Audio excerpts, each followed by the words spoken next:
Chapter 1. The Forgotten Son. The first time Lucas Miller realized he was invisible, he was 9 years old. It was Ethan's 7th birthday, and the living room in their Sacramento home was packed with balloons, streamers, cupcakes decorated with blue and silver frosting, and the unmistakable energy of excitement. Everyone, family, friends, even neighbors, had shown up to celebrate the golden child of the Miller family. Lucas had worn his favorite red t-shirt, hoping someone would notice he had gotten his first A in math that week. He had folded the test paper and placed it carefully in his jeans pocket, thinking maybe, just maybe, his parents would stick it on the fridge like they did with Ethan's drawings. But no one asked about school. No one looked at him long enough to realize he was trying to speak. His mother was too busy cutting slices of Ethan's custom robot cake. His father was outside grilling hot dogs, laughing as Ethan showed off his new skateboard. Lucas just stood there on the edge of the crowd, feeling like a piece of furniture no one noticed had been moved. And that was the day something dark and silent began to grow inside him. 10 years later, not much had changed. Lucas sat at the edge of the kitchen table, watching Ethan from across the room as their mother placed a plate of steaming spaghetti in front of each of them. Ethan, now 17, still had the same smile, bright, effortless, magnetic. The kind of smile that made teachers lean in, that made girls whisper behind lockers, that made relatives beam and say, "You're going places, kid." Lucas was now 20 and still living at home, working part-time at a local auto repair shop and taking community college classes in mechanical engineering. It wasn't glamorous, and he knew that. He wasn't the star. He was the shadow in the background of every family photo, the one whose birthday everyone remembered only when Facebook sent a notification. Ethan made it to the finals in the state science competition, Sarah, their mother, said proudly as she sat down. Her eyes sparkled as she looked at her youngest son. "The school called today. He's presenting in front of a panel next week." Lucas stabbed his spaghetti with his fork. "Cool," he muttered.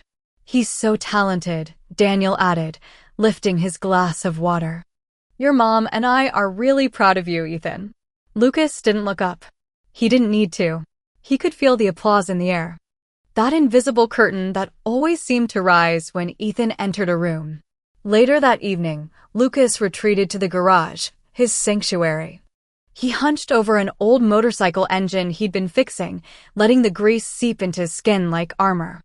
The only sound was the hum of the small radio on the shelf and the occasional bark from the neighbor's dog. He wasn't angry at Ethan. Not exactly. He was angry at the universe for dealing him a hand he didn't know how to play. Ethan had it all: good looks, perfect grades, charm. And Lucas? Lucas had to fight for every scrap of attention, every ounce of respect. Even when he tried to do something good, it always paled next to Ethan's achievements. And the worst part? Ethan never flaunted it. He never acted superior. He was kind, thoughtful, always offering to help. And that made it even harder to hate him. But still, Lucas tried. The next morning, Lucas left early for work.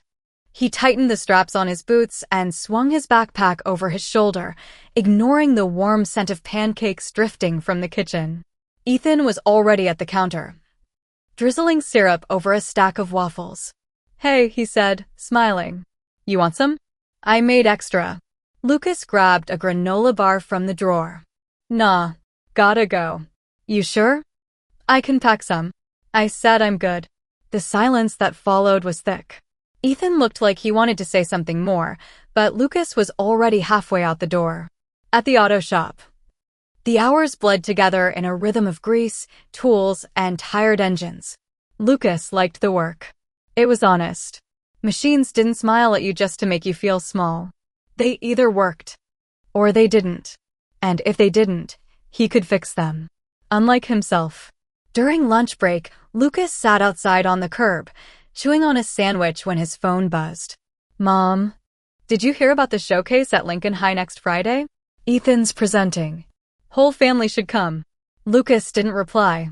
Instead, he opened the gallery on his phone and scrolled past photos of Ethan holding medals, certificates, flowers. In every one, Ethan's smile lit up the screen. And somewhere in the background, if Lucas was even in the frame, he was blurred, cropped, overlooked. That night, Lucas couldn't sleep. He lay on his back, staring at the glow-in-the-dark stars on his ceiling, leftovers from when the room was still shared with Ethan. They'd used to make up constellations, laugh until their mother came in and told them to hush. When had it all changed? When had Lucas stopped seeing Ethan as a brother and started seeing him as competition? He rolled over, gripping his pillow tight. He didn't know. But what he did know was that the bitterness had become a habit, one he didn't know how to quit. And somewhere deep down, he wondered if he still could. Chapter 2: Sabotage in Silence.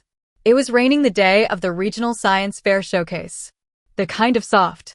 His work boots muddy from his morning shift. Across the room, Ethan was adjusting his navy blue blazer in the hallway mirror. "You look like you're about to interview for NASA," Lucas muttered, half under his breath. Ethan turned, a grin spreading across his face. "Thanks. That's kind of the goal." Lucas rolled his eyes. Of course it was. Their mother was bustling around the kitchen, packing sandwiches and granola bars into a cooler like they were going on a cross-country road trip. "Lucas," she called, "we're leaving in 20 minutes. You're coming, right?" Lucas hesitated. He hadn't decided yet. A part of him wanted to skip it, stay home, binge-watch old reruns, and avoid clapping for yet another one of Ethan's triumphs. But another part, smaller and quieter, wanted to go.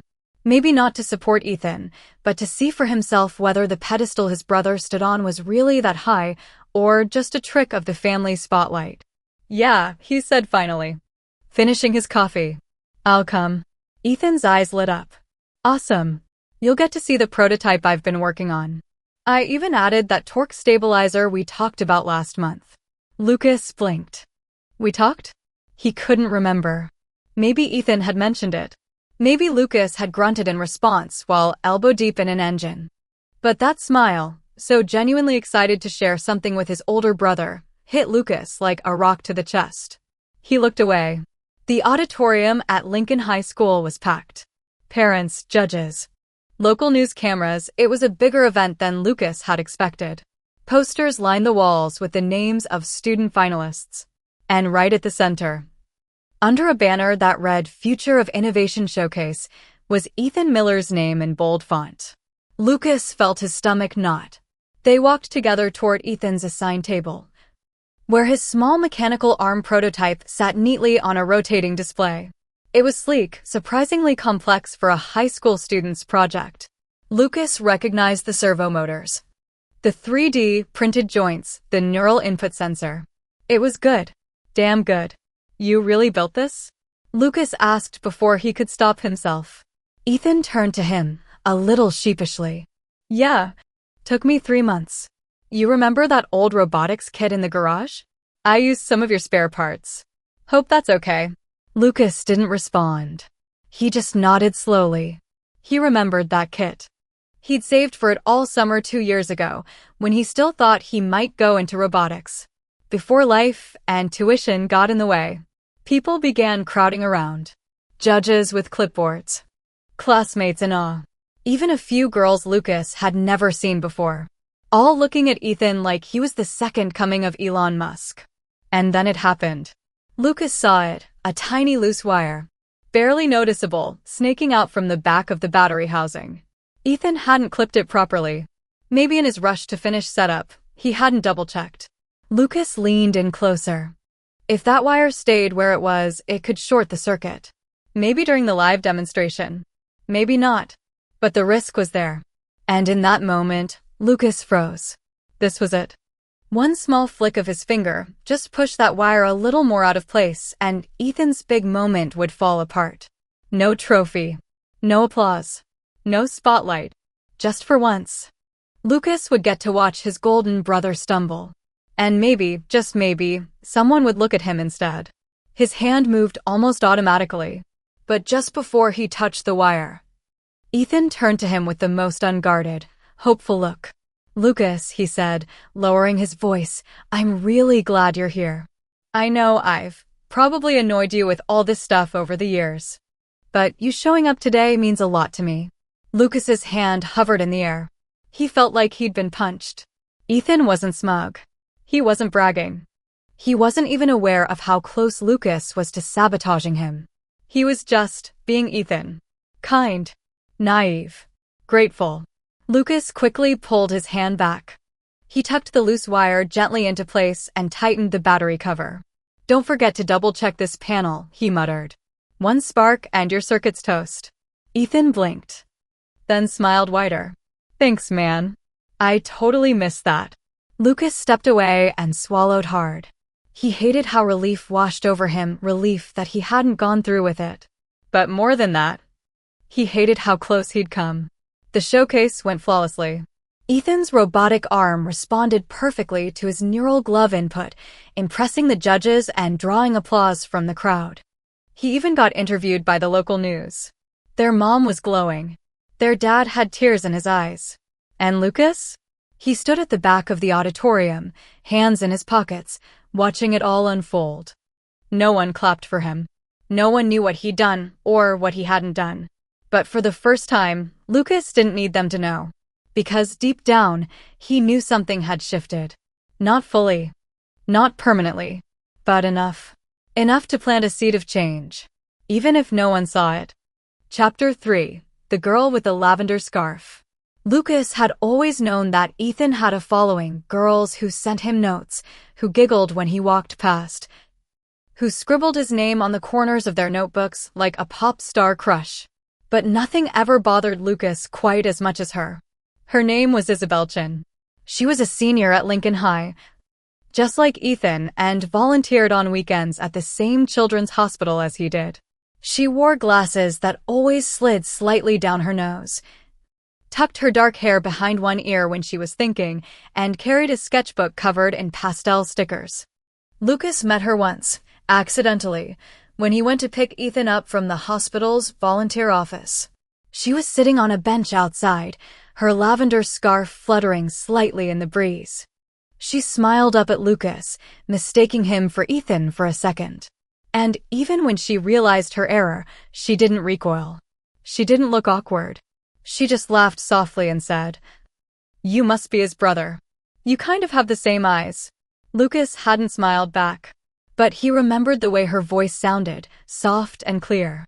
He remembered thinking she was the only person who had ever said he looked even remotely like Ethan. And now she was all Ethan talked about.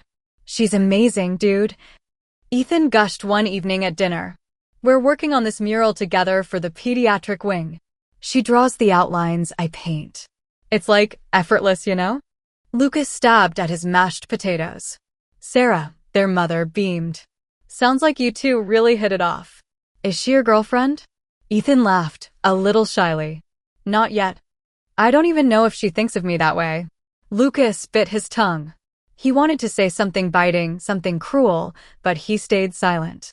Later that night, after Ethan went to bed, Lucas looked Isabella up on Instagram. Her page was filled with art, whimsical illustrations of animals and dreamy cityscapes, poems in the captions. In one post, there was a picture of her and Ethan, both covered in blue paint, laughing in front of a half-finished mural. She looked happy, with him. And that familiar ache returned, burning in Lucas's chest like acid. A week later, Lucas found himself outside the children's hospital, standing by the bench where he first met Isabella. He wasn't entirely sure why he was there.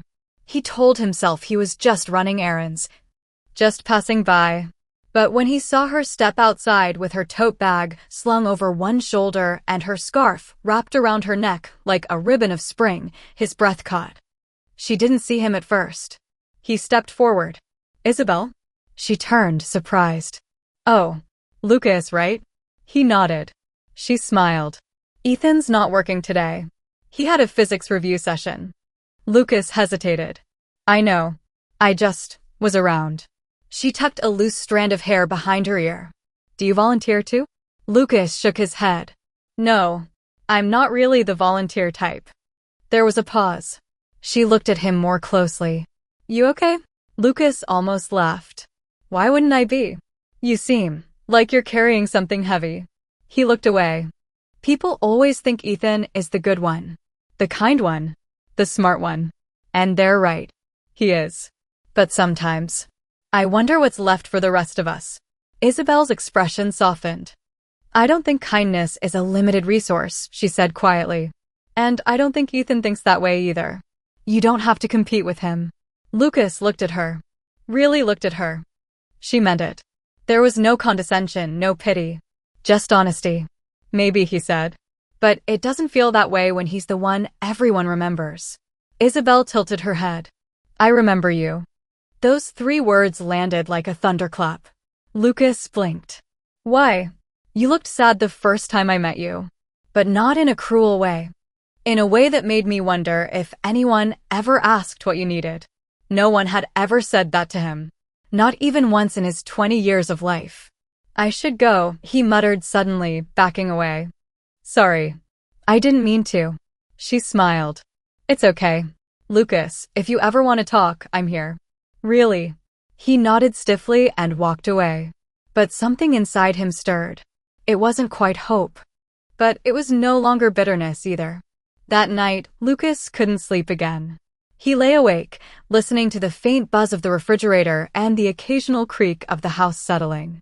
From down the hall, he heard Ethan's soft laughter as he talked to someone on the phone, probably Isabel. Lucas closed his eyes. He could still feel her words echoing in his mind. I remember you. And somehow, that hurt more than if she had said nothing at all. Because it meant the invisibility he'd always worn like armor wasn't as impenetrable as he'd thought. Maybe someone had seen him. After all. Chapter 4. The Breaking Point. The garage had always been Lucas's refuge. He liked the hum of tools, the satisfying click of socket wrenches, the earthy smell of motor oil and rubber. Out there, no one expected him to smile. No one expected him to live up to someone else's idea of success. He just fixed things. Machines were simple. Predictable. People weren't.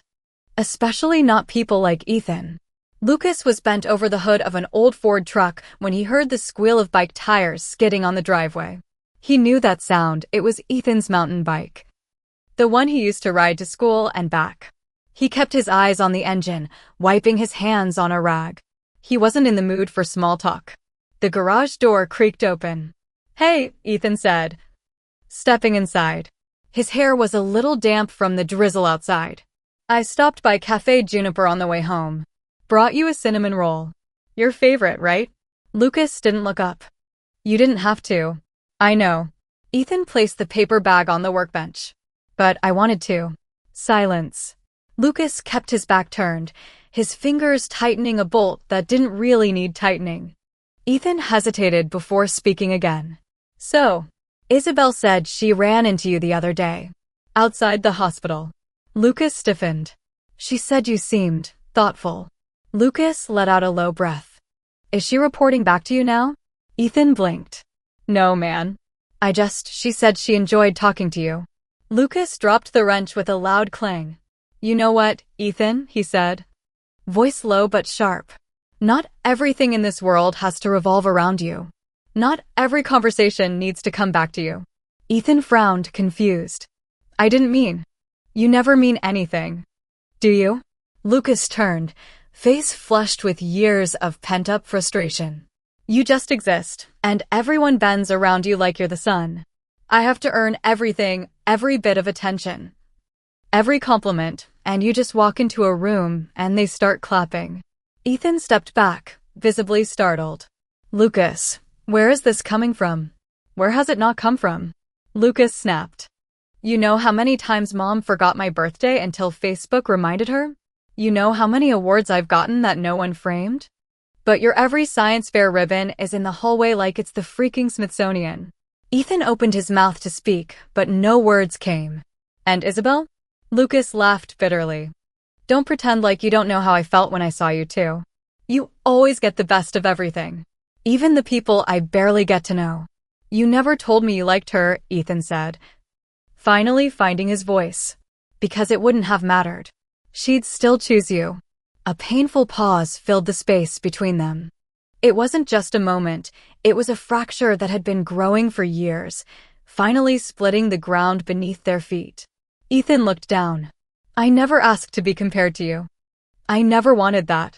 Yeah, well, Lucas muttered, you got it anyway. Lucas turned back to the engine, his chest heaving. Ethan lingered for a moment, then stepped outside, pulling the garage door shut with a soft thud. That night, Lucas didn't come in for dinner. He stayed in the garage until the cold bit through his hoodie. Until his muscles ached from tension, he couldn't work out with a wrench or hammer. He didn't know how to feel. Guilt tugged at him. But so did exhaustion. It was tiring, always holding it in. Always pretending he was okay with being second. But something about the way Ethan had looked at him, that stunned, broken expression, it haunted him. He hadn't seen fear. He'd seen hurt. And for the first time, it wasn't a satisfying kind of power. It just felt empty. The next morning, Lucas found a folded piece of paper on the kitchen counter. It was a note. Ethan's handwriting. Slanted, quick. I'm sorry if I've made you feel invisible. I never wanted that. I've always looked up to you, even if I didn't say it. I still do. E. Lucas read it twice. Then a third time. His throat felt tight. There were no accusations. No defenses. Just a boy trying to reach his brother across years of silence. Lucas folded the note and placed it in his pocket. He didn't know what to say. But for the first time in years, he knew he wanted to say something. And maybe, just maybe, it wasn't too late. Chapter 5. When the music stops. It had been 3 days since Lucas yelled at Ethan in the garage. 3 days since the cinnamon roll went cold and uneaten. 3 days since the letter sat folded in his jacket pocket, edges soft from being opened and read too many times. Lucas hadn't seen much of Ethan since then. Their schedules barely overlapped. Ethan had school and mural work, and Lucas had taken on more hours at the shop, staying late even when there wasn't much to do. He told himself he needed the cash. But truthfully, he needed the space. Silence had always been easier than saying, I don't know how to be your brother. That morning, as sunlight filtered into the garage, Lucas finally sat down on the back step with the note again. He stared at it, the words written in the rushed penmanship of a 17-year-old who never expected to need to say sorry. I've always looked up to you. He shook his head. Liar, he mumbled. But even he didn't believe it anymore. He tucked the note back into his pocket and stood up. Today, he'd meant to go straight to work. But for some reason, as he got into his old Chevy pickup, his hands turned the wheel toward Lincoln High School instead. He wasn't sure what he would do there. Maybe talk to Ethan. Maybe say something. Anything. Ethan wasn't in the classroom. Lucas peeked through the window into the mural hallway and spotted Isabella instead, up on a stepladder, brush in hand, filling in the tail feathers of a giant blue parrot on the wall. She was alone, humming softly. Lucas stepped in. She looked over and smiled. You came back. He nodded, awkward. Hey. He's not here, she said, reading his mind. Ethan had an early appointment. Physical exam, I think. He said you'd probably swing by. Lucas raised an eyebrow. He said that. She nodded, dipping her brush into yellow paint. He's been hoping you would. Lucas leaned against the opposite wall. He shouldn't. Isabel glanced over. Why not? Because I don't deserve it. She put the brush down and looked at him fully. Maybe, maybe not. But you showed up. Sometimes, that's where healing starts. Lucas looked away. There was a long pause. The only sound was the soft dripping of paint. Then Isabel added quietly, you know, the first time Ethan told me about you, he said you could take apart an engine blindfolded. Said you were the smartest person he knew. That you fix things. And people. Lucas scoffed. People? He said you stayed up with him for 3 nights straight when he had the flu. He was 10. Lucas froze. He remembered that. But he'd forgotten Ethan might remember too. Later that day, Lucas pulled into the auto shop. He was early for his shift. So he sat in the truck with the radio off and the windows cracked. The air smelled like fresh asphalt. For a second, he felt like things might change. He pulled out his phone, thumb hovering over Ethan's name. Then his phone rang. It wasn't Ethan. It was his mom. He hesitated, then answered. Lucas, she breathed. It's Ethan. He's been in an accident. The world froze. What? He managed. Car accident. A delivery van hit him while he was biking home. He's at UC Davis Medical. I'm already on my way. Lucas's heart plummeted to the floor. How bad? His leg, it's broken. They're prepping for surgery. Lucas didn't hang up. He just dropped the phone in the passenger seat and turned the key so hard it almost snapped. He was out of the parking lot in seconds. When Lucas reached the hospital, the sky was already turning the pale gray of late afternoon. He ran into the ER, his breath ragged. His shirt stuck to his back. His mother was pacing by the waiting room, eyes red. He's in surgery, she said, her voice cracking. Compound fracture. They're worried about nerve damage. Lucas sat down hard on the nearest chair, the white tiles swimming in his vision. He couldn't breathe. All the things he'd meant to say. All the moments he'd thrown away. All the bitterness he'd clung to like armor, it was useless now. Worse than useless. It had robbed them both. 3 hours later, a doctor came out. Surgery went well, she said gently. We stabilized the leg with titanium rods. He's going to need months of physical therapy, but he's lucky. No permanent nerve damage. Lucas didn't hear the rest. He just asked, "Can I see him?" The doctor nodded. He's still sedated. But yes. Room 214. The hospital room was dim, lit only by the monitor's gentle glow. Ethan lay on the bed, pale but breathing. His leg wrapped in gauze and elevated. Lucas stepped inside like a trespasser in someone else's life.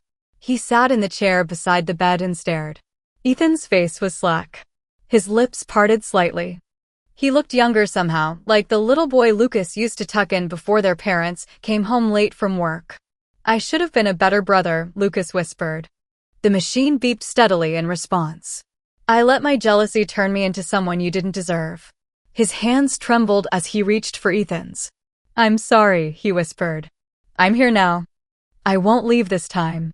And for the first time in years, the shadow inside Lucas cracked open, just enough to let the light through. Chapter 6. Quiet mornings and heavy steps. The hospital room took on a rhythm of its own. Soft beeping. Slow breaths. The occasional murmur of nurses changing shifts. For the first 24 hours, Ethan drifted in and out of consciousness, whispering half-formed words Lucas couldn't understand. Lucas barely slept. He sat by the bed, head tilted against the wall. Fingers curled around the rail as if letting go would send his brother drifting away again. On the second morning, Ethan stirred. Lucas jolted upright. Ethan blinked slowly. His eyes cloudy with painkillers and confusion. Wah. Hey, Lucas said, voice soft. You're okay. You're in the hospital. Ethan winced. My leg. Broken, Lucas said. Surgery went well, though. They said you'll walk again. Eventually. Ethan turned his head slightly. His gaze landed on Lucas, and for a moment, something unspoken passed between them. You're here, Ethan whispered. Lucas swallowed hard. Of course I'm here. Silence. Then Ethan managed a fragile smile. You look like crap. Lucas laughed, a dry, tired sound that felt strange in his throat. Yeah, well. You try watching over someone who snores in 3 languages. Ethan gave a weak chuckle, then grimaced as the movement tugged at his ribs. Don't move too much, Lucas said. You're held together by duct tape and hospital bills right now. Ethan relaxed, eyes fluttering shut again. Lucas sat back. It was strange, this quietness between them. For years. Lucas had avoided these moments, afraid of what might spill out if they stayed still long enough. But now, in the hush of the hospital, it felt necessary. Like they were finally learning each other's language. By the 3rd day, Ethan was more alert. The pain medication had been reduced, and physical therapy had already begun its brutal introduction. Lucas was there through it all. He fetched water, fluffed pillows, adjusted the bed angles, and even learned how to operate the lift system to help Ethan to the wheelchair.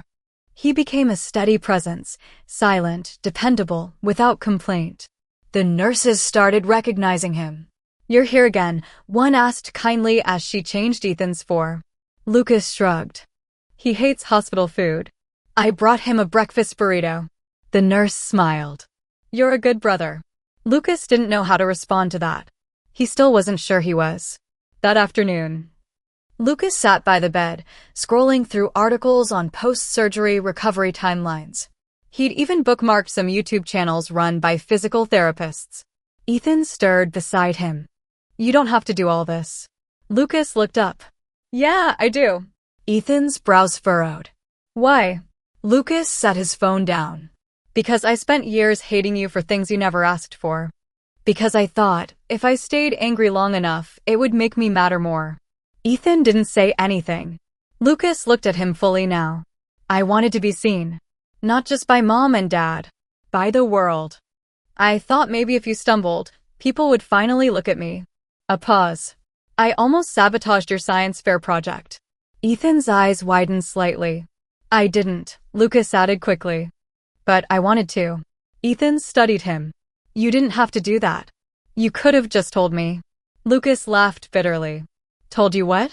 That every time someone said your name. It felt like they were erasing mine. The words hung in the air. Then Ethan said something Lucas didn't expect. I used to wish I was more like you. Lucas blinked. What? Ethan nodded slowly. You're real. You fix things. You don't care what people think. I always felt like I had to perform, to keep earning everyone's love. You never tried to be someone else. Lucas looked away stunned. He'd built Ethan up in his mind as untouchable, flawless. But now, for the first time, he saw the cracks, the pressure, the loneliness behind the praise. They were both broken. Just in different places. That evening, after Ethan dozed off again, Lucas stepped outside the hospital for the first time all day. The air was cool, tinged with eucalyptus from the trees that lined the medical campus. He sat on a bench under the flickering street lamp and stared at the stars peeking out between clouds. He didn't feel forgiven. But he felt seen. Maybe that was a start. His phone buzzed. A message from Isabella. He told me you're taking care of him. I'm really glad. I knew you would. Lucas stared at the screen, thumb hovering over the keyboard. After a moment, he typed back. I'm trying. For once, I'm not running. He hit send, then leaned back and looked up at the sky again. Tomorrow would be harder. Physical therapy would be brutal. Ethan would get frustrated. There would be setbacks. Pain. But for the first time, Lucas wasn't afraid of the hard days ahead. He would show up. He would stay. And slowly, step by step, they would rebuild something real. Chapter 7. First steps are the hardest. The house felt different. It wasn't anything big, no new furniture. No new paint, but something had changed in the air. It was quieter, softer. As if the walls themselves had taken a breath after holding tension for too long. Ethan had been discharged 3 days ago. Lucas had cleared out the old game room on the ground floor, setting up a recliner, a walker, and a physical therapy mat they ordered online. He'd even driven to 4 different pharmacies just to find a pair of crutches with foam handles, because the standard ones hurt Ethan's underarms. Their mother, Sarah, was still fussing, adjusting pillows, refilling water bottles, reheating soup. But the worry in her eyes wasn't sharp anymore. It had dulled into something tender, watchful. She'd caught Lucas helping Ethan to the bathroom earlier and said, almost in disbelief, "You're so gentle with him." Lucas had just shrugged. "I always was," he said, without thinking. The therapist, Ms. Helena Ruiz, arrived at 9 a.m. sharp. She was small, spry, and moved with the efficiency of someone who didn't waste time on excuses. "First week out of surgery, we go slow," she said, spreading a towel on the mat. "But we do go." Ethan looked pale. "What if it doesn't work?" "It will," she replied simply. "You do the work, the leg follows." Lucas sat nearby, arms crossed, watching as Helena gently helped Ethan adjust his posture. "Start with ankle rotations. 10 left, 10 right." Ethan tried. His foot trembled, barely shifting. Lucas felt his chest tighten. He remembered a time when Ethan could leap down 3 stairs at a time, race across the soccer field without breaking a sweat. Now, he was struggling to move his own foot. It hurt to watch, but he didn't look away. The first week was all micro movements. Lifting the leg an inch. Holding it. Releasing. Lucas was there for every rep.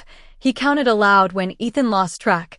He encouraged when Ethan's jaw clenched with frustration, and he helped steady him when balance faltered. Ethan, to his credit, didn't give up. But Lucas could see it. Behind the jokes and forced smiles, his brother was scared. One night, after their parents went to bed, Lucas found Ethan sitting in the recliner, staring at the ceiling with blank eyes. "I don't know if I can do this," Ethan said quietly. Lucas pulled up a chair beside him. "You don't have to know. You just have to try." Ethan laughed weakly. "That sounds like something you would have hated hearing." Lucas smirked. "It is." They sat in silence for a while. Then Ethan asked, "Why are you doing all this?" Lucas didn't answer right away. "Because I owe you. Because I was awful. Because I nearly let bitterness destroy us." Instead, he said, "Because I'm your brother. And I'm trying to figure out what that really means." Ethan nodded. "That's enough," he said. As the second week began, small victories started to appear. Ethan could lift his leg a few inches now. He could sit up in bed without help. He moved from wheelchair to crutches for short walks between the kitchen and the hallway. Lucas documented it all: photos, notes, progress markers. He didn't tell anyone. But he'd started a private blog titled Rebuild, Day by Day with Ethan. Not for attention. Just for memory. For something real. He uploaded short entries at night. Day 10. He stood for 5 seconds today, unaided. It was only 5 seconds. But his eyes lit up like he'd won gold. "I almost cried. I didn't. But I almost did." Then came the first fall. Ethan had insisted on trying the stairs with crutches. Lucas was 2 steps behind when Ethan's right crutch slipped on the edge of the carpet. The sound was immediate: wood against metal, a dull thud. And then a sharp cry of pain. Lucas was on the ground beside him in seconds. "Damn it, Ethan," he shouted, fear mixing with fury. "You're not supposed to do stairs yet." "I had to try." Ethan shouted back, eyes brimming with tears, not from pain, but from frustration. "I feel useless, Lucas. Like I'm not even me anymore." Lucas grabbed the crutches and threw them aside. "You think this makes you less? You're here. You're healing. That's enough." Ethan wiped his face with the sleeve of his sweatshirt. "I hate depending on people." "I hated not being someone you could depend on," Lucas said. Silence. Then Ethan nodded. Lucas helped him up, this time with more care than anger. That night, Sarah pulled Lucas aside while Ethan napped. "You've changed," she said softly. Lucas looked down. He could have died. "I spent so much time being jealous of him, and in the end, none of it mattered." Sarah touched his arm. "You're doing good, honey. You're giving him what he needs most, your presence. And that's something he never stopped wanting." Lucas nodded, swallowing a lump in his throat. Maybe he wasn't the golden child. But for the first time, he felt like he was becoming the right kind of brother. And that mattered more. Chapter 8. The Hidden Letter. The weather had shifted again. Rain tapped gently on the windows, misting the glass and soaking the backyard in soft gray. Inside, the house was quiet. Ethan was napping after a particularly grueling therapy session. And their parents had gone grocery shopping. Lucas found himself wandering. Not out of boredom, but restlessness. He paced the hallway, stopped by old frame pictures on the wall, photos of birthdays, school plays, vacations at Lake Tahoe. In most of them, Ethan's face glowed center frame, all charm and sunshine. Lucas was there too, usually on the edge, off to the side, arms crossed, half smiling. He paused in front of one photo, their 10th and 7th birthday, celebrated together. Ethan was wearing a paper crown. Lucas remembered hating that crown, not because he wanted it, but because it made Ethan look like the king of a kingdom Lucas never got to enter. He turned away from the photo and opened the hall closet, looking for the extra heating pad Helena recommended. But instead of the pad, he found a dusty shoebox marked middle school stuff, Ethan in blue marker. He hesitated, then sat on the floor and opened it. Inside were old notebooks, doodles of science experiments, school flyers, and a few stray Pokemon cards. Lucas sifted through half-heartedly until a folded piece of paper, yellowed with age, slipped from between two books and landed in his lap. The handwriting was unmistakable. It was Ethan's. From years ago, loopier, more careless. The top line read, "If I could be anyone, 8th grade English assignment." Lucas frowned and started reading. "If I could be anyone, I'd be my older brother, Lucas. He doesn't know it. But he's the strongest person I know. He never asks for help, even when he should. He can fix anything, bikes, radios, engines. And when I was little and scared of the dark, he sat with me without making fun of me. He just stayed, and that made it okay. He doesn't smile a lot, but when he does, it feels like you've earned it. People think he's quiet. I think he just knows not to waste words. If I could be anyone, I wouldn't want to be a superhero or a celebrity. I'd want to be like Lucas, because he's real. And he doesn't even know how much I look up to him." Lucas stared at the letter for a long time. His hands trembled slightly. This wasn't recent. It wasn't a post-accident confession or a guilt-driven compliment. This was Ethan, at 13, writing his heart into an assignment no one was supposed to read except a teacher. Lucas let out a breath he didn't know he was holding. All those years, thinking he was resented, ignored, resented back, he'd never once imagined Ethan had been looking up at him the whole time. He folded the letter carefully and slipped it into his hoodie pocket. He didn't need to show it to Ethan. He just needed to carry it. That night, over dinner, Ethan was quiet. His face was pale from exhaustion, and his right hand trembled slightly as he lifted a spoonful of soup. Lucas reached over and steadied the bowl without a word. Ethan looked up surprised. Lucas gave him a small smile. "Tomorrow's gonna be better," he said. Ethan nodded. "It already is." Their father raised an eyebrow. "You two seem different lately." Sarah grinned. "In a good way." Ethan chuckled. "Lucas is secretly a softie. Don't let the boots and grease fool you." Lucas mock glared. "Keep talking, and I'll swap your protein shake with motor oil." The table erupted in laughter. But beneath it, something deeper hummed. Connection. Renewal. Forgiveness. Later that evening, as Lucas helped Ethan adjust the pillows before bed, Ethan looked at him and said, "Thanks for not giving up on me." Lucas tucked the blanket in around him. "Thanks for not giving up on me." Ethan smiled, sleepy but content. "Hey, remember when we used to build pillow forts in the living room? Only if you remember that you cried the first time it collapsed. I was 6. You were 10. Ethan laughed. And Lucas sat beside the bed, watching his brother's eyes drift shut. The letter burned gently in his pocket. He didn't need a spotlight. He just needed this. The quiet knowledge that he mattered. That he always had. Even if he hadn't known it yet. Chapter 9. Limelight Again. The invitation came in a thick envelope, sealed with a gold crest. Lucas found it first. Tossed onto the kitchen counter like junk mail. He didn't think much of it until he noticed the return address, Sacramento State Science Foundation. He opened it. Inside was a formal letter addressed to Ethan. Dear Mr. Ethan Miller, we are pleased to invite you to the State Youth Innovators Symposium as a finalist.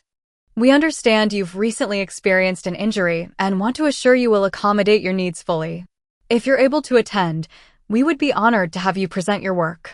Lucas stared at the page, his stomach turning with an emotion he couldn't quite name. Pride? Fear? Maybe both. He placed the envelope on the table and went to find Ethan, who was in the living room practicing leg lifts with quiet determination, sweat beading along his hairline. Mail for you, Lucas said, tossing him the letter. Ethan opened it slowly. His eyes scanned the page, then widened. No way. Lucas folded his arms. Guess they don't care that you're on crutches. Ethan looked up. This is huge. Lucas nodded once. Yeah, but something in his chest ached. Over the next few days, preparations began. Ethan's teacher emailed with excitement. The foundation sent over presentation guidelines. And even Isabella texted to say she'd be there to cheer him on.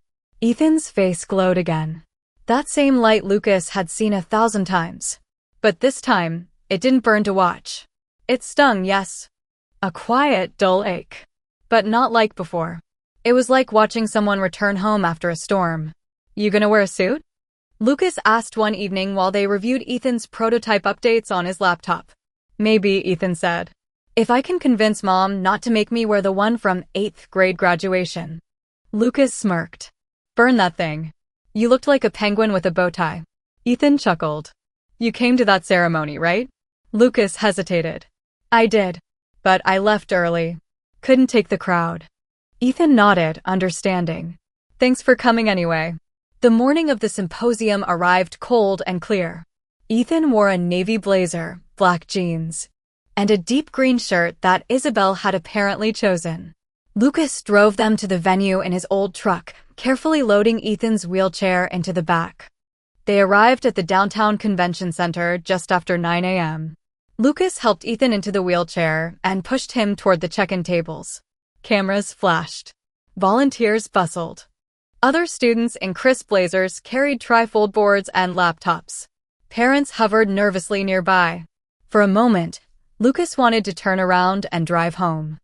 But then he felt Ethan's hand tighten slightly on the armrest. Not out of fear, but out of steadying himself. Lucas leaned closer. You good? Ethan nodded. Yeah, just a little overwhelmed. Lucas smiled faintly. Welcome back to the limelight. Ethan glanced at him.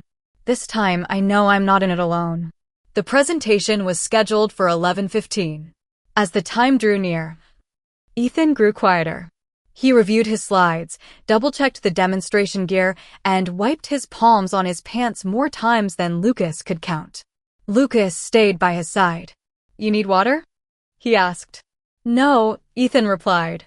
Just a miracle. Lucas grinned. Already got one. You're here. Then the announcer called his name. Ethan rolled forward toward the stage. Lucas stayed in the wings.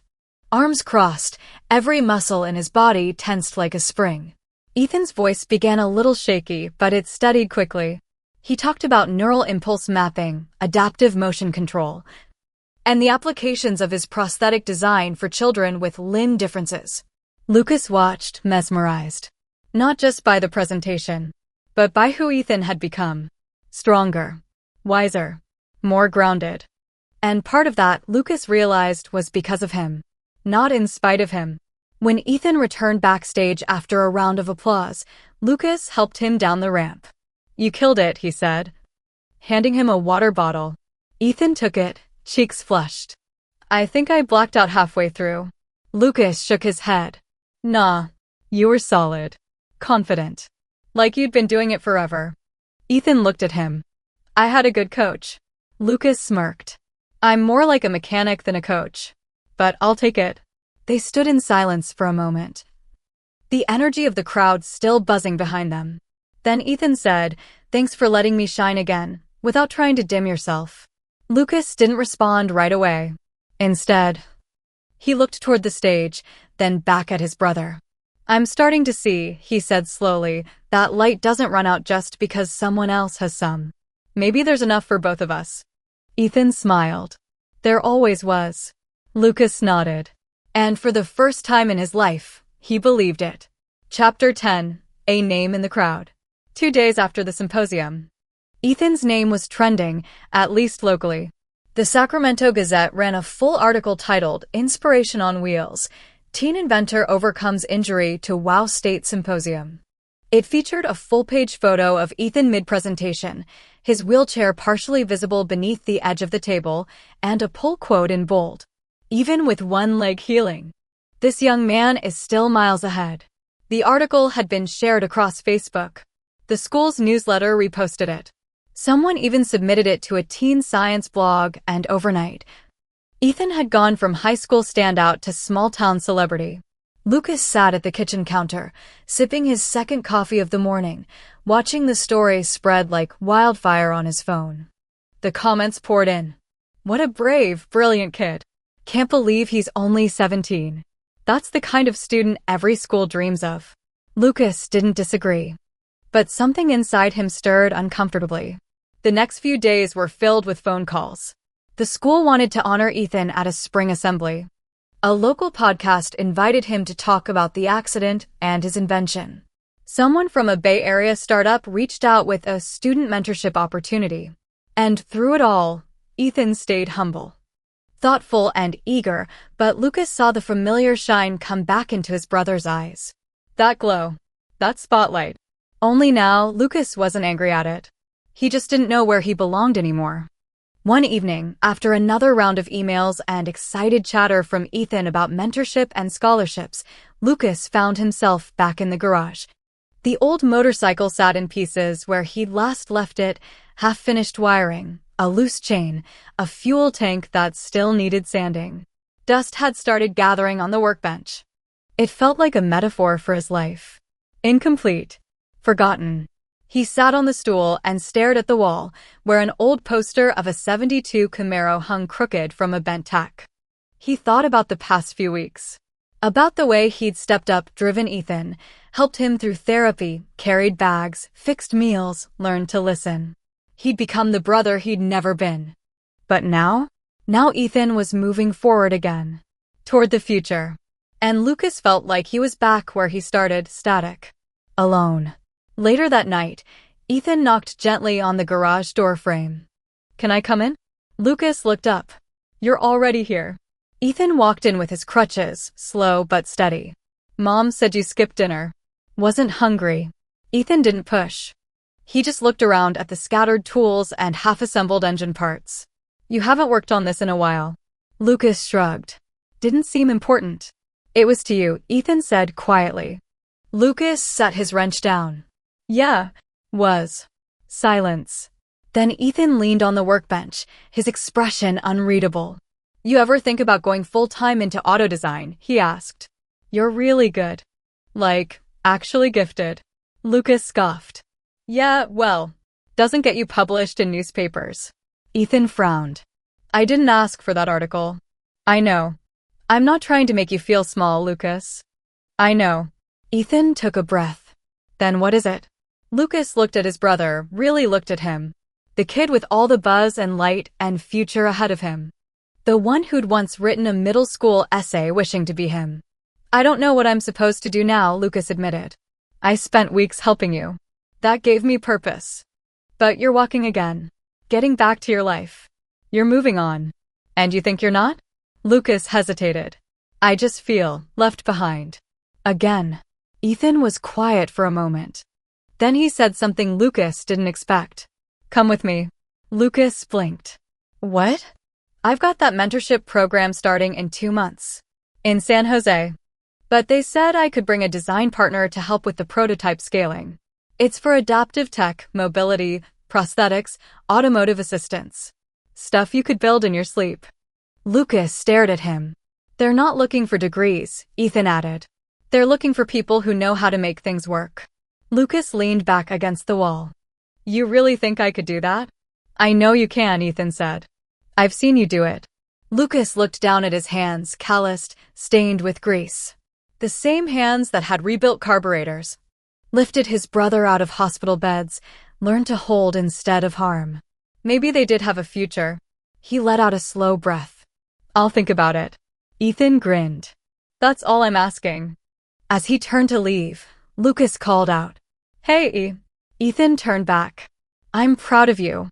Ethan's face softened. "I'm proud of you too." Lucas smiled for real this time. Not bitter. Not forced.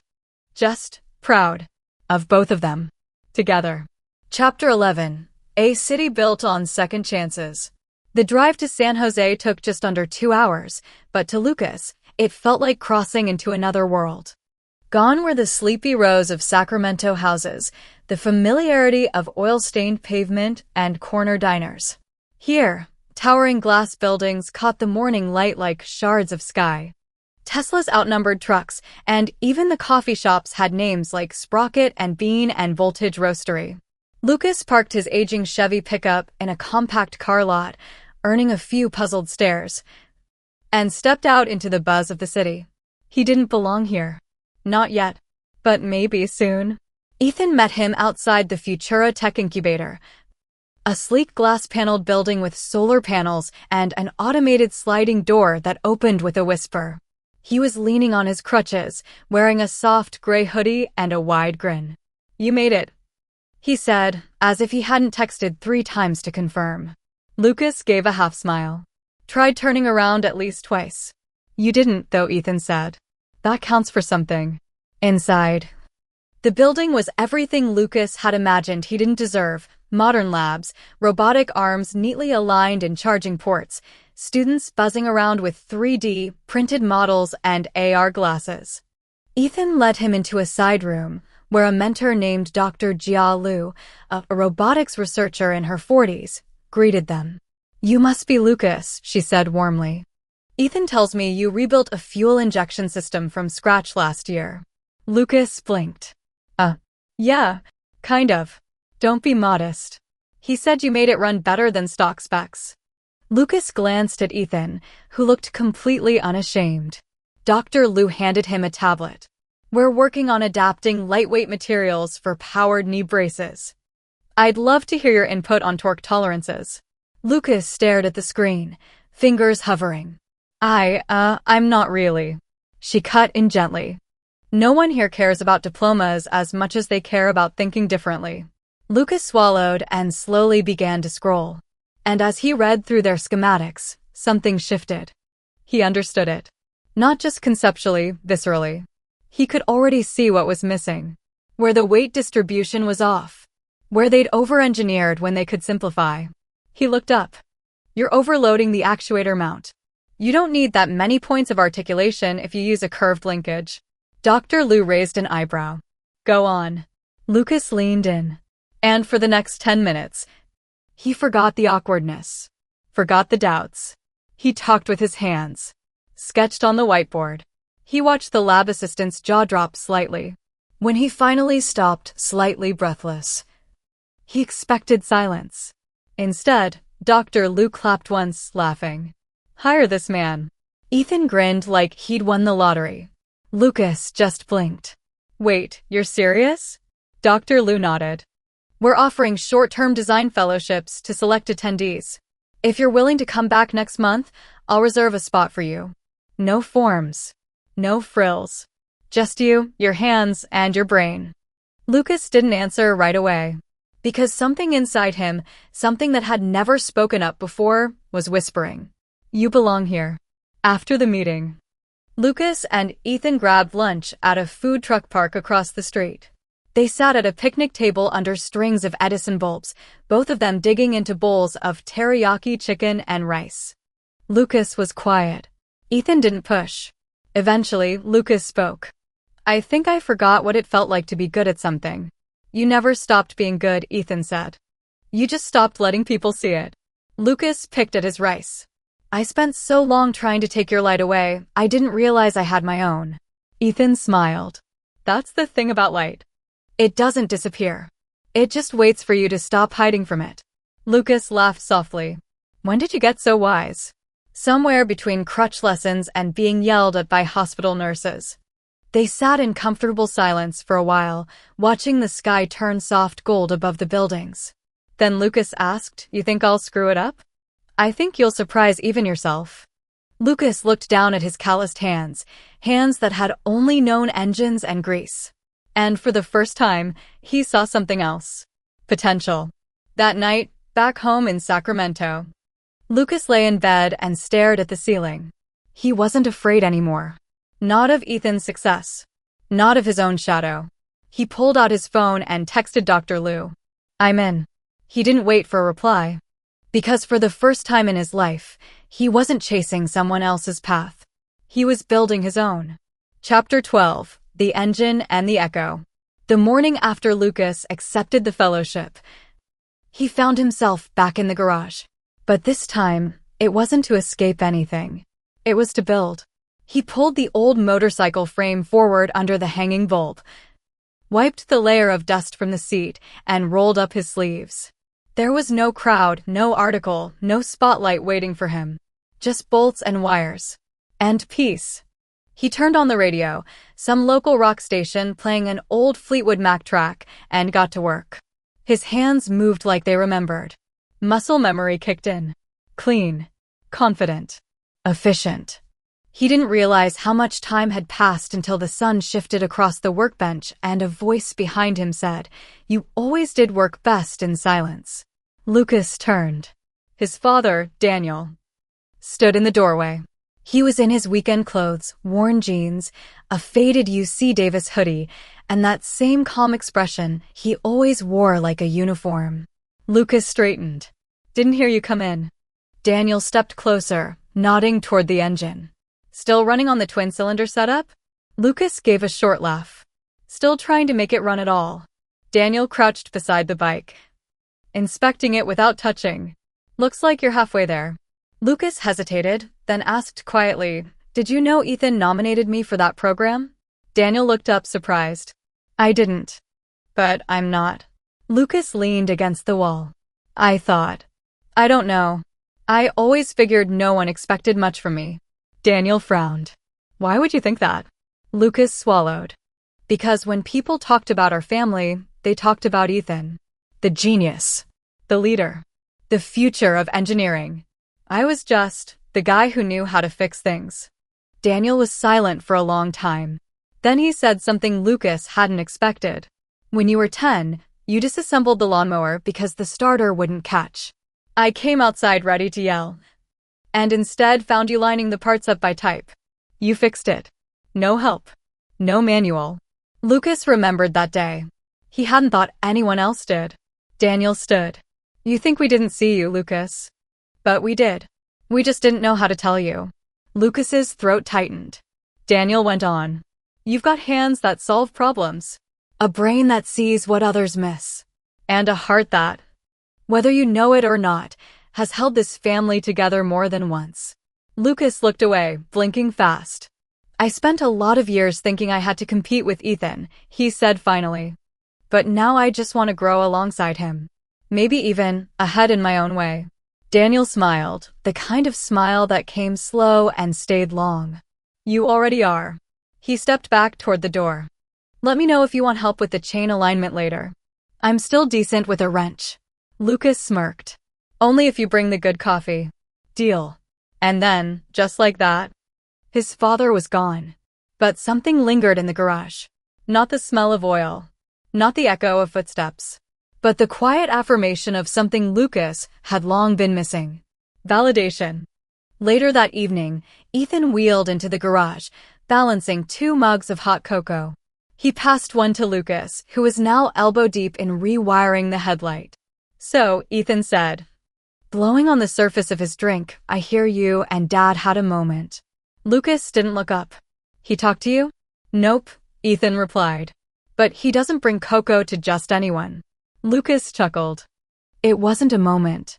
Just a conversation that took 15 years to start. Ethan raised his cup. To overdue conversations. Lucas clinked his mug against Ethan's. And to not waiting so long for the next ones. They sipped in silence. Outside, the sun dipped behind the rooftops, casting long shadows across the driveway. But inside the garage, the light stayed on. And for the first time in years, so did Lucas. He was no longer standing in someone else's spotlight. He was building his own. One bolt, one word, one choice at a time. Chapter 13. The farewell we never practiced. The suitcase sat by the door like an unspoken sentence. It wasn't big, just enough for clothes, tools, and a stack of notebooks that Lucas had finally filled with sketches and diagrams of his own designs. For once, he had more than old engine specs and repair manuals. He had ideas. His bus to San Jose left at 10 a.m. It was now 8:17, and Lucas was pacing the hallway. Unsure if he should go over the checklist for the 3rd time or just sit down and feel everything that was suddenly too loud in his chest. Ethan rolled up beside him in his wheelchair, balancing a bag of granola bars in his lap and a folded note. "Don't forget snacks," Ethan said. "You get cranky when you're hungry." Lucas took the bag with a raised eyebrow. "I get quiet." "Same thing to the rest of us." Lucas smirked, then looked down at the note. "What's this?" Ethan shrugged. "Open it when you get there." Lucas hesitated before slipping it into his jacket pocket. "You're starting to sound like Mom. You know that?" "Good," Ethan replied. "She's got better instincts than we do."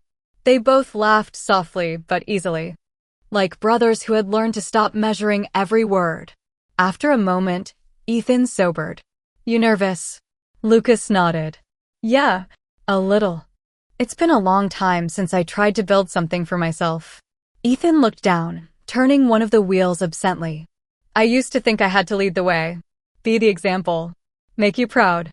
Lucas blinked. You wanted to make me proud? Ethan looked up, his gaze steady. Always. Lucas swallowed hard. The words sat heavy in his throat, not painful, just big. The kind of words that couldn't be rushed. You did, he said quietly. You always did. Even when I didn't know how to show it. The silence that followed wasn't awkward, it was sacred. A full circle moment. The kind that doesn't need decoration. Ethan glanced at the clock. You've got 20 minutes before Mom starts crying and packing another suitcase just in case. Lucas chuckled. Yeah, better go. He reached for the suitcase and rolled it toward the door. Ethan followed, slower, careful not to bump the walls. At the threshold, Lucas turned back. I don't know what this'll turn into, he said. The program. The work. But I want to make something that matters. Something people use. Something people remember. Ethan nodded. You will. Lucas studied his younger brother, the one who'd once been the light he tried to snuff out, and was now the fire that helped him see. You're the reason I'm going, Lucas said, voice low. Not because you made me feel small, but because you showed me I don't have to stay that way. Ethan's eyes glistened. He didn't try to speak. He just reached out a hand. Lucas shook it, then pulled him in for a quick, rough hug. It was awkward. One-armed. A little too tight. It was perfect. The bus pulled away exactly on time. Ethan stood on the curb, watching it disappear down the road. He held a paper cup of coffee and the quiet pride of someone who had finally let go, not to lose, but to lift. Lucas sat near the back, headphones in, fingers nervously drumming against his knee.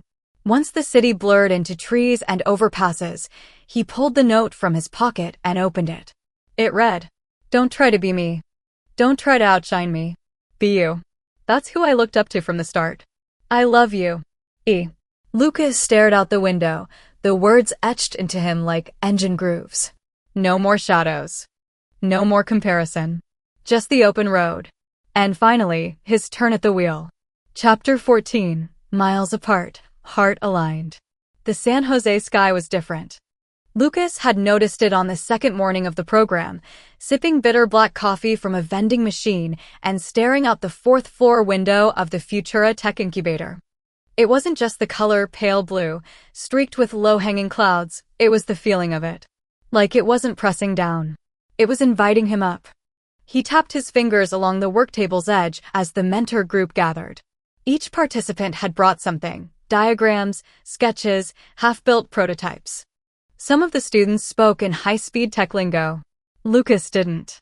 He just waited for his turn, then rolled forward the demo chassis he'd welded at midnight in the workshop garage. No buzzwords.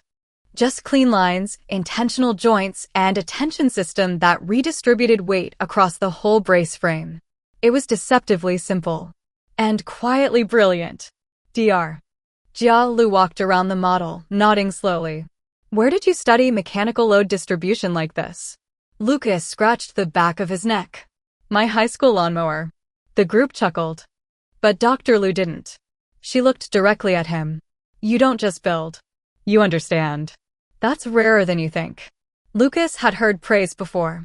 But not like this. Not from someone who didn't know his brother. Who wasn't comparing. Who saw him, just him. For the first time, Lucas smiled without second-guessing it. He felt the truth land inside him. I belong here. Back in Sacramento, Ethan stood barefoot in the living room. His physical therapist, Helena, knelt beside him, double-checking the tension of the leg brace. His crutches were off to the side. This was the moment. The first unassisted step.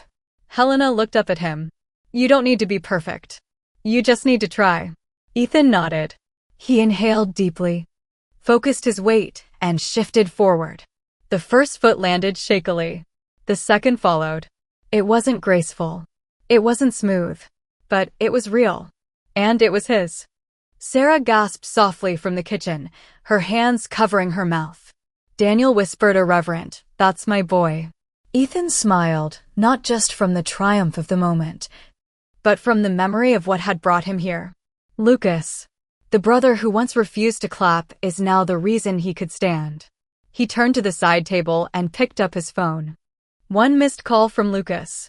One photo message. A blurry workshop selfie, grease-streaked forehead, proud grin. Caption: "Told you I'd surprise myself." Ethan grinned and typed back: "I walked today. No crutches. We're both building something now, huh?" That night, in two cities, two young men sat under different skies. One surrounded by design prototypes and soldering tools. The other, still sore but smiling, practicing standing between the doorframe and the couch. And somewhere in the space between them, between the old bitterness and the new beginning, there was peace. Not the kind you beg for. The kind you earn. Together. Chapter 15, Homecoming. The moment Lucas stepped off the plane at Sacramento International Airport, a wave of memories hit him: childhood streets, family dinners, long summer evenings spent fixing bikes in the garage. But this time, it felt different. He wasn't the lost shadow anymore. He was someone who had found his light. His phone buzzed. A message from Ethan. "Welcome home. Can't wait to see what you've built." Lucas smiled. Outside, Ethan waited with their mom's old car, the same one they used to pile into for weekend drives. His wheelchair was folded in the trunk, but Lucas could see the slight limp in Ethan's step as he approached.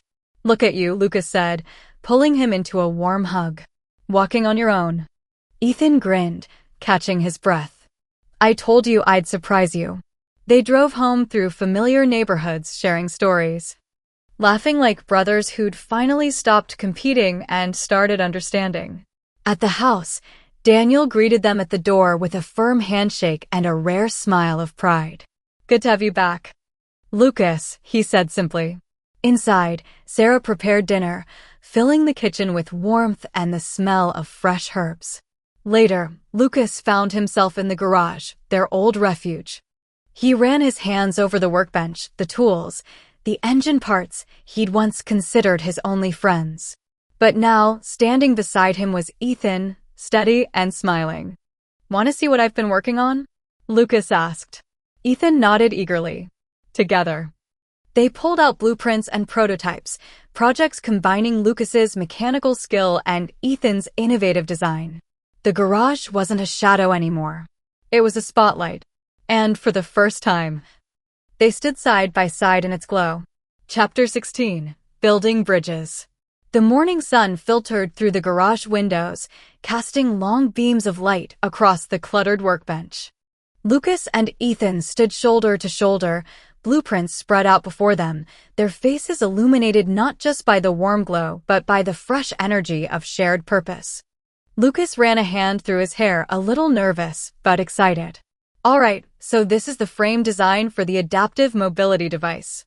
I've tweaked the torque distribution based on what we tested at the incubator." Ethan nodded, eyes scanning the sketches. "And I've refined the sensor array layout. We want to make sure it responds intuitively to muscle signals, but stays lightweight." They fell into rhythm quickly, Lucas explaining mechanical details, Ethan sharing feedback on user experience. It was a dance of strengths, each filling the gaps in the other's knowledge. But just as the afternoon light began to wane, a disagreement sparked. Lucas frowned at one of Ethan's suggestions. "If we cut the sensor nodes here, we risk losing accuracy." Ethan shook his head. "But the weight savings would improve comfort. If it's too heavy, no one will want to wear it." Lucas sighed. "Comfort is important, but reliability is everything. We can't sacrifice function for feel." Ethan crossed his arms. "It's not a sacrifice if it makes the device usable. You're thinking like a mechanic. I'm thinking like the person who'll have to wear it every day." The tension hung thick for a moment. Lucas softened. "I get that. But I'm worried if it breaks. It won't matter how comfortable it is." Ethan met his gaze. "I'm worried if it's uncomfortable. It won't matter how strong it is." They both laughed, a little awkwardly but with relief. The argument wasn't about winning, but learning. Lucas extended his hand. "Let's find a middle ground." Ethan shook it firmly. Together. Days turned into weeks as they prototyped, tested, and iterated. They celebrated small wins, a sensor that responded perfectly, a joint that moved smoothly, and endured setbacks like snapped wires and misaligned parts. Through it all, their bond deepened beyond blood. They became teammates, confidants, and friends. One evening, as they reviewed the final model, Lucas smiled. "Remember when I used to want to trip you up?" Ethan grinned. "Yeah, crazy times." Lucas chuckled. "I'm glad we got past that." Ethan nodded. "Me too. I don't know where I'd be without you." Lucas looked at his brother, the boy who once seemed untouchable but was now his equal. "Here's to us," Lucas said, raising an imaginary glass. "To us," Ethan echoed, grinning. The garage was no longer just a place to fix broken machines. It was where two brothers rebuilt their future. Chapter 17, Trial by Fire. The morning of the prototype demonstration arrived crisp and clear, but Lucas felt a familiar knot in his stomach. Standing beside Ethan at the community center, he glanced at the crowd gathering, patients, therapists, local investors, and curious onlookers. "This is it," Ethan whispered, squeezing Lucas's shoulder. Lucas nodded, swallowing his nerves. "Let's do this." They wheeled the adaptive mobility device into the center of the room. Ethan stepped in, adjusting the brace carefully as Lucas monitored the control unit. Cameras clicked. Questions flew from the audience, and Ethan began moving slow, deliberate steps at first, then faster, smoother. The crowd responded with cheers and applause. For a moment, everything felt perfect. Then, with a sudden jerk, the device faltered. A sensor misread caused the brace to lock briefly, causing Ethan to stumble. Gasps rippled through the room. Lucas's heart pounded. "Are you okay?" he asked urgently. Ethan nodded, catching his balance. "Yeah, just a glitch." Lucas quickly accessed the control panel, diagnosing the error. "It's the sensor calibration. I missed a step during the last update." Ethan gave him a reassuring smile. "We'll fix it." After a brief pause, Ethan tried again. Moving confidently through a short obstacle course designed to mimic everyday challenges. The device responded flawlessly. Relief flooded Lucas. After the demonstration, several therapists approached, impressed and eager to collaborate. One woman, Ms. Patel, said, "You two have something special here. I'd love to connect you with patients who can provide ongoing feedback." Lucas and Ethan exchanged glances, pride shining in their eyes. Later that evening, as they packed up equipment, Lucas admitted, "I was terrified when it failed." Ethan laughed. "Me too. But you fixed it. That's what matters." Lucas smiled, feeling the weight of every challenge they'd overcome. "This is just the beginning," he said. Ethan nodded. Together. Chapter 18, When the Circuit Breaks. The days following the demonstration were a whirlwind. Emails from therapists, invitations to local expos, and growing interest from potential collaborators. But with the excitement came pressure and unforeseen challenges. One afternoon, as Lucas and Ethan worked late in the garage converting feedback into improvements, Lucas's phone buzzed. A message from their mother. "Dinner's ready. Come eat before it gets cold." Lucas looked over at Ethan, who was adjusting the brace's new sensor array. "I'm starving," he said, standing up and stretching. Ethan smiled tiredly. "Me too. Let's take a break." At dinner, conversation was light at first, but then their father's tone shifted. "I heard from one of my colleagues that these kinds of projects can take years before they're really viable." Sarah added gently, "It's important to be patient. It's a marathon, not a sprint." Lucas nodded, but inside, doubt crept in. Was this just a pipe dream? Could they really pull this off? That night, Lucas sat alone in the garage, the hum of the street outside the only sound. He stared at the circuit board in his hand, the one that had failed during the demo. He thought of the stumble on stage, the gasps from the crowd, the fear that it could happen again. But then his phone buzzed, a message from Ethan. "Remember when you taught me to fix that old bike chain? This is the same. One link at a time." Lucas smiled, heart steadying. He called Ethan. "Let's get this fixed. Together." Over the next weeks, they faced setbacks, broken components, delayed funding, moments when frustration almost won. But each failure was met with renewed determination. Ethan said, "We're more than just builders. We're problem solvers." Lucas replied, "And sometimes, the biggest problem is believing we can." Together, they rebuilt circuits, refined software, and learned to lean on each other in new ways. One evening, as they closed the garage door, Lucas looked at Ethan and said, "This isn't just about the device anymore. It's about us." Ethan smiled. "About trust. About family." Lucas nodded. "About finally stepping out of the shadows and standing side by side." They clasped hands, no longer rivals, no longer distant brothers, but partners forging a shared future. Chapter 19. Under the Spotlight. The invitation came unexpectedly. An email from the California Innovation Expo, one of the largest showcases for emerging technologies on the West Coast. Lucas read it aloud as they sat in the garage, surrounded by prototypes and blueprints. "Dear Ethan and Lucas Miller, we are thrilled to invite you to present your adaptive mobility device at the upcoming California Innovation Expo. Your work represents the kind of breakthrough innovation we aim to highlight." Ethan's eyes sparkled. "This is huge." Lucas nodded, but felt a flicker of anxiety. The bigger the stage, the bigger the pressure. Ethan smiled. "We've been through worse. Remember the demo glitch?" Lucas chuckled. "Yeah, that wasn't exactly my finest moment." They spent days preparing, refining their presentation, rehearsing answers to potential questions, and ensuring the device was flawless. The day of the expo arrived in a whirl of lights, cameras, and curious crowds. Their booth was busy from the start, visitors impressed by the device's sleek design and practical function. Journalists snapped photos, investors asked detailed questions. Lucas noticed Ethan handled the spotlight effortlessly, answering with calm confidence. But as the day wore on, Lucas felt the familiar pang of invisibility. Many visitors directed their praise toward Ethan, the charismatic face of their project. Lucas's contributions went unnoticed. That evening, as they packed up, Lucas couldn't hold back. "I don't want to be invisible again," he admitted quietly. Ethan looked surprised. "You're not invisible to me." Lucas sighed. "That's not what I mean. Out there. It's like you're the only one people see." Ethan thought for a moment. "Maybe it's time we share the spotlight differently." Lucas raised an eyebrow. "What if," Ethan continued, "we take turns leading presentations? Or start a vlog, so people hear both our stories?" Lucas smiled, feeling a warmth he hadn't in years. "Sounds like a plan."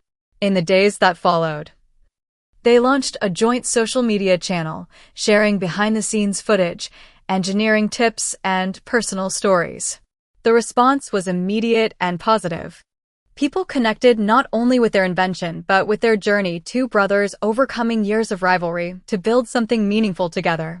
That night, Lucas sat with Ethan under the fading glow of the garage lights. "We're doing more than building devices," Lucas said softly. "We're building trust," Ethan replied. Lucas nodded. "And that's the hardest project of all." They shared a look, full of unspoken promises. The spotlight wasn't just on their invention anymore. It was shining on them. Together. Chapter 20. Together in the Light. The community center was packed. Friends, family, mentors, and supporters gathered to celebrate Lucas and Ethan's journey from a fractured family to a groundbreaking partnership. The adaptive mobility device stood proudly on display, its sleek design a testament to countless hours of hard work, setbacks, and breakthroughs.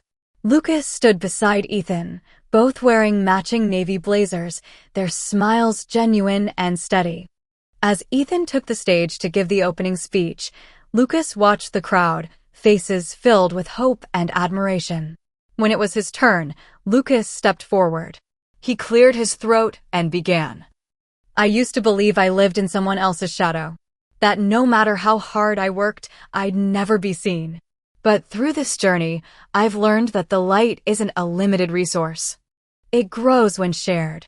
He looked at Ethan. "And that brother, my friend, my teammate, he showed me how to step into the light together." The applause filled the room. Later, As the crowd mingled and laughter echoed, Lucas caught Ethan's eye. "Remember when we couldn't stand each other?" Ethan laughed. "Feels like a lifetime ago." Lucas nodded.